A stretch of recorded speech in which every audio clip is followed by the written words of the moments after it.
সংসার ধর্মই বড় ধর্ম, এর থেকে বড় ধর্ম আর কিছু হয় না। ভোর 5টায় উঠে আমি সংসারের কাজ ভেবে একা হাতে সেরে থাকি। রাধে রাধে বন্ধুরা, তোমরা সবাই কেমন আছো? আশা করি তোমরা সবাই খুব ভালো আছো, আর আমরাও বাড়িতে সবাই ভীষণই ভালো আছি। সকাল সকালে এই যে ঘুম থেকে উঠে পড়েছি, এখন বাজে মোটামুটি 5টা থেকে 5:30। হাজব্যান্ড বাড়িতে এসছে একটু আগে, তো ভাবলাম যে না আর ঘুমাবো না, এখন যদি ঘুমিয়ে পড়ে অনেকটা বেলা হয়ে যাবে। আর সংসার তো প্রচুর কাজ আছে, তোমরা তো জানোই যে একটা হাউস ওয়াইফের প্রচুর কাজ থাকে ঘরে। তাই জন্য ভাবলাম যে না এক কাজ করি, এখন আর ঘুমাবো না, কাজগুলি করে নিই। আর তাছাড়া আজকে হচ্ছে বৃহস্পতিবার পুজো দেওয়ার আছে, তার জন্যই হচ্ছে হলো মানে বৃহস্পতিবার তো একটু কাজ বেশি থাকে, তার জন্যই আর ঘুমোলাম না। যাই হোক, ওইদিকে সকালবেলা উঠে দরজা জানলা খুলে নিলাম, আর আগে আজকে রান্নাঘরটা পরিষ্কার করি, তারপরে এই যে ঘর দোরটা ঝাড় দিচ্ছি। আর কী বলো তো, এখন তো মেয়ের ছুটি আছে, গরমের ছুটি, তো ওই জন্য কাজ বাজটা একটু অন্যরকমভাবে হচ্ছে। আর যখন মেয়ের স্কুল থাকে তখন রুটিনটা পুরো অন্যরকম থাকে। বাবা মেয়ে এখনও ঘুমোচ্ছে, ওই ফাঁকে কাজ বাজগুলি সব সেরে নেব। তো এদিকে আমি সামনেটা ঝাঁট দিয়ে নিয়েছি, আর সিঁড়িটাও ঝাঁট দিয়ে নিয়েছি। তারপরে এই ঠাকুরের বাসনটা ধুয়ে মেজে রেখে দিলাম। আর এই যে এখন এই ঘরটার মানে এই ঘরের যে বিছানাটা, এই বিছানাটা এখন গুছিয়ে নেব। গুছানোই ছিল, একটু এলোমেলো ছিল, সেটাকে একটু ভালো করে আবার ক্লিন করে মানে পাটপাট করে একটু রেখে দিচ্ছি। তো এই জানলাটা আমি সবসময় খুলি না, যখন ধরো কী বলবো মানে 2-1 দিন গ্যাপ দিয়ে দিয়ে খুলি, কারণ এই জানলাটা দিয়ে না প্রচুর মশা ঢোকে, তো তার জন্য এই জানলাটা খুব একটা খুলি না, এই সাইডের জানলাটা।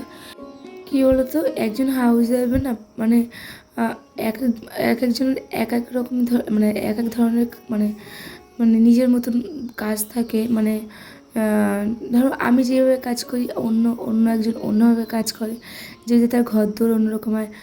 তারপরে হচ্ছে রুম যদি একটা হয় বা দুটো হয়, তাহলে কাজ অন্যরকম হয়, বা গ্রামে হয় বা শহরে হয়, সেইভাবেও কাজ অন্যরকম হয়। তো আমি আমার সুবিধা মতন কাজ করার চেষ্টা করি। তো সকালবেলা দেখো বাসি কাজ আমি প্রায় মোটামুটি সেরে নিয়েছি। সেরে নেওয়ার পর ওই যে কদিন আগে গাছ রেখেছিলাম, তো গাছে দেখলাম একটা চন্দন জবা ফুটেছে, আর গাছগুলি সব মা মাটিতে পুঁতে দিয়ে গেছে। তো ওই দেখলাম একটা গাছে চন্দন জবা ফুটেছে, সেই ফুলটাকে তুলে রেখে নিলাম। আর এই যে উঠোনটাকে এখন ঝাড় দিয়ে নিচ্ছি। আর তার আগে দেখলেই তো যে উনুন থেকে ছাইগুলি তুলে নিলাম, আজকে কাঠে রান্না করবো তার জন্য। তো যাই হোক, এইদিকে আমি উঠোনটা প্রায় ঝাড়তে হয়ে গেছে, আর ওই সাইডে উঠোনটা পরে ঝাড় দেবো, কেননা দেরি হয়ে যাবে। তো কাজ বাজ প্রায় শেষ, এখন চলো গাছগুলিতে সব জল দিয়ে নিই। তো এদিকে ওই যে মা শিম গাছ কুমড়ো গাছ লাগিয়ে দিয়ে গেছিলো, সেই গাছগুলিতে জল দিয়ে নিচ্ছি, আর ওই সাইডেও লাগিয়েছিল। আর এই যে জবা ফুল গাছটা তো দিয়ে দিলাম। তো 2-3টে গাছ মানে ফুল গাছ লাগিয়েছি, যদি ফুল গাছগুলিতে ফুল ধরে না, তাহলে আমার না ফুল খুব একটা কিনতে হবে না, শুধু এখন দুটো তুলসী চারা নিয়ে লাগাতে হবে। ওই আমার যে তুলসী চারাতে আমি জল দিই, ওই তুলসী চারাটার বয়স প্রায় 4 বছর হয়ে গেছে। তুলসী চারাটা এই বাড়িতে আনার পর ওই জানলাটা রাখার পর হাওয়া বাতাস ঠিকঠাক করে পাইনি বলে তুলসী চারাটা মারা গেছে গাছটা। তো ওই জন্য একটা তুলসী গাছ এমনি মানে জল দেওয়ার জন্য, মানে পুজো দেওয়ার জন্য, আর একটা হচ্ছে ওই ঠাকুরকে ভোগে দেওয়ার জন্য। তো ওই দুটো তুলসী গাছ লাগাবো, তাহলে মোটামুটি হয়ে যাবে। আর আমার একটু সাদা ফুল গাছ ভীষণই পছন্দ, তো সাদা ফুল গাছ একটা লাগাবো ভাবছি। দেখি মা আসুক, এখন তো বর্ষাকাল, মানে বর্ষাকাল বলতে বৃষ্টি হচ্ছে কয়েকদিন ধরে প্রায় ফাঁকে তালে। তো দেখো মাকে বলো একটা সাদা ফুল গাছ এনে ডাল এনে লাগিয়ে দিতে। যাই হোক, এদিকে হচ্ছে ফুল গাছগুলিতে জল টল দিয়ে আমি চলে আসলাম রান্নাঘরে গ্যাসটা মুছে নিয়েছি। আগে তো ফার্স্টে রান্নাঘরটা ঝাড়টা দিয়ে গেছিলাম, আর রান্নাঘরটা এখন গ্যাসের জায়গাটা মুছে এখন রান্নাঘরটা মুছে দিচ্ছি। সবসময় তোমাদের সাথে রান্নাঘরের এই মোছামুছির ভিডিওগুলি আমি শেয়ার করতে পারি না, কেননা মোছামুছির ভিডিও করি তো তোমার লাস্টের দিকে করি, তখন তাড়াহুড়ো থাকে, তখন আর করা হয় না। যেহেতু আজকে সকাল সকাল সব কাজবাজ সেরে নিয়েছি, ওই জন্য তোমাদের সাথে শেয়ার করলাম। যাই হোক, এদিকে হচ্ছে আমি ব্রাশ করে নিচ্ছি বাইরে বসে, আর এখন আমার হাজব্যান্ড আর আমার মেয়ে ঘুম হচ্ছে। চলো ব্রাশটা সেরে নাইটিটা চেঞ্জ করে নিয়েছি, আর এই যে এখন আমি হচ্ছে একটু কফি খেয়ে নিচ্ছি। নাইটিটা চেঞ্জ করার পর আমি ভাবলাম যে না, স্নানটা সেরে নিই, স্নানটা সেরে পুজোটা দিয়ে নিই, না হলে হচ্ছে বৃহস্পতিবার তো পুজোটা দিতে লেট হয়ে যাবে, আর পুজোটা দিয়ে দেওয়া হয়ে গেলে না রান্না বান্না করতে বেশি সময় লাগবে না। তো এই যে আগের দিনকে লক্ষ্মীর জন্য যে জামা নিয়েছিলাম দুটো, একটা তো আগের দিনকে পরিয়েছিলাম, আর একটা এই যে আজকে বৃহস্পতিবার পরাচ্ছি। এটাই লাল, সাদা মধ্যে ওই যে কালারিং ফুল দেওয়া। আর আগের দিনকে ওর জন্য কানের, তারপরে হচ্ছে হাতের চুড়ি, এগুলি নিয়ে এসেছি, তো ওইগুলো আজকে পরিয়ে দেবো। দেখি যদি ভগবান সাথ দেয়, এই যে লক্ষ্মী ঠাকুর আমার সাথ দেয়, তাহলে ওর জন্য না দুটো কানের বানাবো। আমার এই লক্ষ্মীর যে মা যে লক্ষ্মী ঠাকুরটা আমাকে দিয়েছে, এই লক্ষ্মী ঠাকুরটা না কান ফুটো আছে। আমার শাশুড়ি মা দুটো কানের বানিয়েছিল অ্যাকচুয়ালি ওর, কিন্তু সেই কানের দুটো জানি না আমি কোথায়। যাই হোক, এখন আমি ভাবছি আমি ওর জন্য দুটো কানের বানাবো। তো দেখি আমার হাজব্যান্ডকে বলি, তো দেখি যেদিনকে আমি হচ্ছে ইউটিউব থেকে তোমাদের আমি এই চ্যানেল থেকে যেদিনকে ফার্স্ট পেমেন্ট পাবো, সেদিনকে ওর জন্য একটা কানের বানাবো ভাবছি। তো সেই আশায় বসে আছি। যাই হোক, জানি না কবে সেটা হবে, তবে ইচ্ছা আছে সেইটা থেকে ঠাকুরের একটা কানের বানাবো। যাই হোক, এদিকে পুজো টুজো দিয়ে আসার পর আমি হচ্ছে চলে আসলাম মানে রান্নাঘরে রান্না করতে। আর হচ্ছে আসার সময় মানে পুজো টুজো দিয়েছি, আর ফট করে ওই গাবলার জলটা আমার নাইটিতে পড়ে গেছিলো বলে নাইটিটা চেঞ্জ করতে হলো আবার।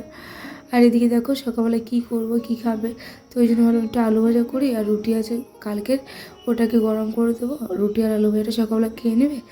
আর হাজব্যান্ড বললো আজকে একটু চিকেন এনে দেবে, তো চিকেন রান্না করবো আজকে মাটির উনুনে।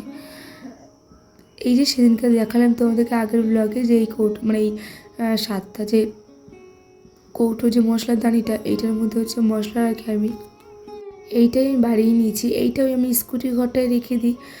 আর এই যে কড়াইটা দেখতে পাচ্ছ, এই কড়াইটা আমি ছোটোবেলা থেকে আমাদের মাটির উনুনে রান্না করারই কড়াই, তোমরা দেখে খারাপ ভেবো না যেন কালো, তার জন্য।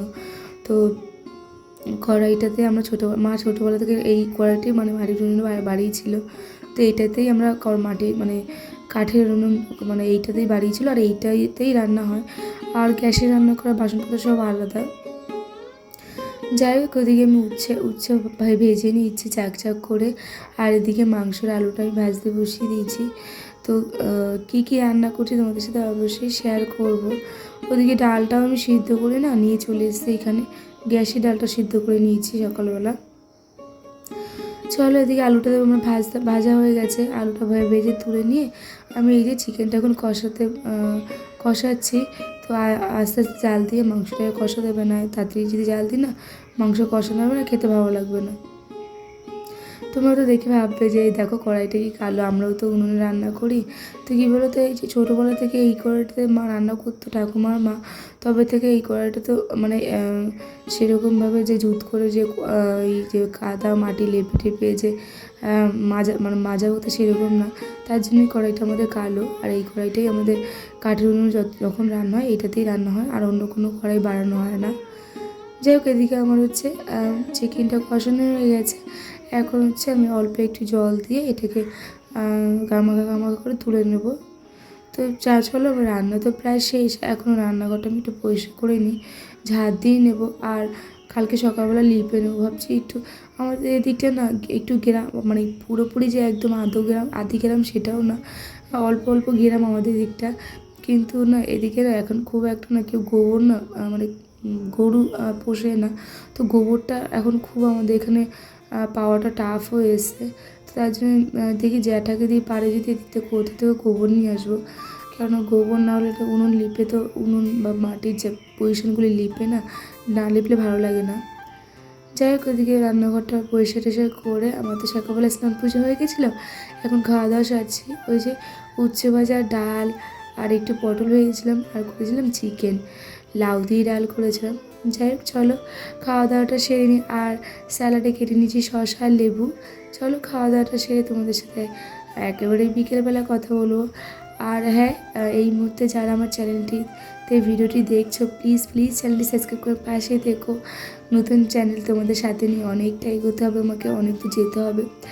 যাই হোক, এদিকে খাওয়া দাওয়া সারার পর দেখো এদিকে বৃষ্টি নেমেছে আর উঠোনে জল জমে গেছে। আর আমাদের না এদিকটা না আমাদের বাড়িতে উঠোনে জল জমলেও জলটা একদম কয়েক ঘন্টার মধ্যে মানে টেনে যায় বা নেমে যায়। যাই হোক, বৃষ্টির ওয়েদার কেমন লাগছে তোমরাই বলো। মানে আকাশটা একদম কালো হয়ে গেছে, মেঘে পুরো ঢেকে গেছে। তো ওই জন্যই দেখো পুরো উঠোনে জল ভরে গেছে। আর ভালোই হয়েছে বিকালবেলা না আমার গাছগুলিতে জল দিতে হলো না, কারণ বালতিতে করে মানে কাকিদের কল থেকে জল নিয়ে বালতিতে করে টেনে টেনে জল দিতে একটু কষ্ট হয়। তার জন্য ভালোই হলো বৃষ্টিটা হলো, আমার আর বিকেলবেলা গাছগুলিতে জল দিতে হলো না। যাই হোক, কিছুটা জামা প্যান্ট হচ্ছে কেচেছিলাম, তো সেই জামা প্যান্টগুলো শুকিয়ে গেছিলো। তো জামা প্যান্টগুলো এখন গুছিয়ে নিয়েছি। হাজব্যান্ড এখনও ঘুমোচ্ছে আর মেয়ে ওদিকে ঘুম থেকে উঠে ওকে ফ্রেশ করিয়ে দিয়েছি, ও হচ্ছে ওখানে খেলছে জানালাটায়। আর আমি এদিকে জামা প্যান্টগুলো গুছিয়ে নিলাম। এখন জামা প্যান্টগুলো জায়গায় রেখে দেবো। আর এখানে না এই বাড়িতে আসার পর একটু কাজটা বেড়েছে তো, কিন্তু সত্যি কথা বলতে গেলে কাজ যতই বাড়ুক, তুমি যদি টাইম মেনটেন করে একটা করতে পারো না, তাহলে তোমার কাজটা যে সারাদিন সারা রাত ধরে করতে হবে সেরকম না। তুমি টাইম মেনটেন করলে তোমার কাজ মানে টাইমের মধ্যেই হয়ে যাবে। যাই হোক, ওদিকে জামা প্যান্টগুলি হচ্ছে ওয়ারড্রপে জায়গায় রেখে দিয়ে সন্ধে দেখাতে চলে আসলাম। আর একটু ধুনো ধূপ দিয়ে ঠাকুরকে দেখাচ্ছি। চলো আগে রান্নাঘরটা দেখিয়ে আসি, রান্নাঘর দেখিয়ে আসি, তারপরে হচ্ছে ঘরেও দেখিয়ে নেবো। আর এদিকে দেখো বদমাসটা নিয়ে কী করছে ওয়ারড্রপে জিনিসপত্র নিয়ে। সে চলো এখন সারা ঘরে হচ্ছে আমি ধুনোটা দেখিয়ে নিই। আর ওই তুলসী মঞ্চতে একটু প্রদীপ জ্বালাই প্রতিদিন। তো প্রদীপটা না আমি আমাদের দেওয়ালের সাইডে ইট বাড়ানো আছে, তো ইটের উপর রেখে দিই, কারণ বাচ্চা কাচ্চা ফেলে দেয় না, কুকুর মুখ দেয়, তার জন্য উপরে রেখে দিই প্রদীপটা আমি। তো যাই হোক, সর্ষের তেল দিয়ে একটু প্রদীপটা জ্বালিয়ে দিয়ে এই যে চলে আসলাম হাজব্যান্ডের আমার জন্য চা আর কফি করতে। যাই হোক, হাজব্যান্ড এখন ডিউটি বেরোবে আর ওকে ছাড়তে যাবো আমি গাঙ্গুলির দিকটায়। আর আমি ঠাকুরের জন্য একটু কর্পূর টুপুর আনতে যাব। তো জ্যাঠাকে মনার সাথে রেখে আমি যাব, আর মনা টিভি দেখবে, আমি ততক্ষণই চলে আসবো। যাই হোক, এই যে হাজব্যান্ড বেরোচ্ছে তার আগে মেয়েকে আদর ফাদর করে নিল। আর ওই যে মেয়ে বলছে, বাবা তোমার দাড়িতে আমার গালে ব্যথা লাগলো। যাই হোক, ওকে আমি ছেড়ে দিয়ে আসার পর এই যে ও ওখান থেকে ট্রেনে করে যাবে মানে বারাসাত, তারপর ওখান থেকে চলে যাবে। আর আমি চলে আসলাম এই যে একটু কর্পূর নিতে। আর সত্যি কথা বলতে গেলে আমি বাগুয়াটিতে যতবার কর্পূর কিনেছি ততবার সে কর্পূর জ্বালানোর পর সেই মোমের মতন জ্বলতো। তো এইবার আমি একটু ভালো কর্পূর খুঁজছিলাম, যে গন্ধ শুকে তো মনে হলো ভালোই। তো কর্পূরটা ঠাকুরের ওখানে রেখে দিলাম, কালকে সকালবেলা ওটাকে স্নান করার পর ঢেলে দেবো কৌটোতে। আর এই যে একটু কিছু গ্রসারি জিনিসপত্র শেষ হয়েছিলো, ওগুলো একটু মানে নিয়ে নিয়েছিলাম, সেইগুলি এখন কৌটোতে ভরে নিচ্ছি। নিয়ে এসেছি নুন, চিনি, আর এই যে কৌটোতে সব ভরে নিচ্ছি। তো নুন চিনিটা একটু বাড়ন্ত হয়েছিলো, তাতে সেটাই আমি এখন কৌটোতে সব জায়গায় ঢেলে নিচ্ছি। তো আর ওই যে ছোলা কিনেছি, তো এই যে চিনিটাতে বড় কৌটো যতটা ঢোলো, আর এই ছোটো কৌটোটার মধ্যে রেখে দিলাম। আর এই যে এখন হচ্ছে ছোটো কৌটোর মধ্যে রেখে দিই, এটা চা পাতা, এটা হচ্ছে চাটা করার জন্য এই চিনিটা। আর এই যে নিয়ে এসেছি একটু ছোলা, আর সেই ছোলাটা এখন আমি ঢেলে নেব। তো যাই হোক, এদিকে সোয়াবিন নিয়েছিলাম 1 কেজি একটা, তো ওই বড়ো কৌটোতে সোয়াবিনটা রাখবো। আর বড়িটা ছিল এই কৌটোটাতে, তো ওই বড়িটা ছোটো কৌটোতে ট্রান্সফার করে আর এই যে তেল নিয়ে এসেছিলাম, তেলের সাথে এখন এই যে সোয়াবিনের প্যাকেট ফ্রি দিচ্ছে। তো ওই যে 2 প্যাকেট তেল নিয়েছিলাম সরষের তেল, তার সাথে হচ্ছে সোয়াবিন ফ্রি দিয়েছিলো, ওটাকে ঢেলে নিলাম। তারপরে এই যে ফরচুনের সোয়াবিনটা পুরো ঢেলে নিলাম। এদিকে ছোলাটাও আমি ঢেলে রেখে দিলাম। চলো ভিডিওটা বাড়াবো না, ভিডিওটা কেমন লাগলো প্লিজ তোমরা কমেন্ট করে জানিও। আর হ্যাঁ, ভিডিওটা ভালো লাগলে লাইক করুন, শেয়ার করে চ্যানেলটি সাবস্ক্রাইব করে পাশে থেকো। টাটা, সবাই ভালো থেকো।